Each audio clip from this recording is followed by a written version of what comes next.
Hey, it's good seeing you. Tell you what, I wish I would have recorded what we did. I erased the board before I saw the notation. If I had to do it from memory again, I would say it was something along the lines of keeping our C in the G, C in the G, C in the G, C in the G, and you had your C walking up with your E.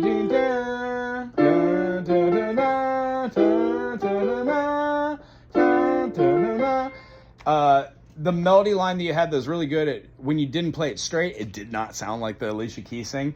And the idea that we were working with was to try a different inversion for your bass hand, putting something that's part of there and working your bass line up. Maybe something like a force, who knows? These ideas only really come from sitting down and playing out. And one of the things that we didn't really, and we haven't really talked about, is the idea of writing out your stuff. So if you still have that music notebook that we worked from, the music transcription paper, I would suggest it's key time to writing out all of your key signatures, all 15 of them, and being associative. So you can know exactly that when you play G flat, A flat, B flat, C flat, D flat, E flat, F, or F sharp, G sharp, A sharp, B, C sharp, D sharp, E sharp, F. Being able to associate major or minor sonority with that too. So D major, E minor, F sharp minor, G major, A major, B minor, C sharp diminished.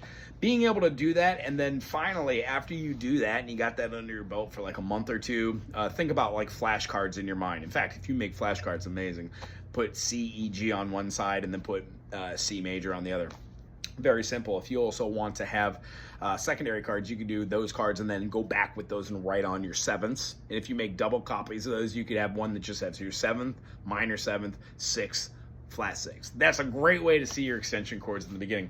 Other than that, that's going to help complete voicings. And when you start seeing that sometimes, like when you play a C augmented, that same G sharp, when you play that in context of another key, turns out to be a diminished. It turns out to take that negative, that dissonance that you have between your C and your G, that augmented fifth. What is that relationship between, let's say, a G sharp and an A? When you can start seeing that and how it relates to different chords, it really does make a lot of sense when you're noodling around with different concepts and melodies. Other than that, you just have to put pen to the paper. Cool? So I know you're busy and you got a lot going on. If you think about it, it takes 5 minutes. Sit down with your circle fist, draw out the circle, put your key signature for all your sharps, work on that for a week. The next week, try and do your flats. Cool? Besides that, if you have any questions about how to do it, ask questions or just Google circle fist. And there's some stuff on the Wago YouTube do that has some more information about this. It's called Circle Fest. Anyway, it's great seeing you. Have a happy holiday. If you're not doing anything next Tuesday, I'll see you next Tuesday and the Tuesday after that. I work on holidays.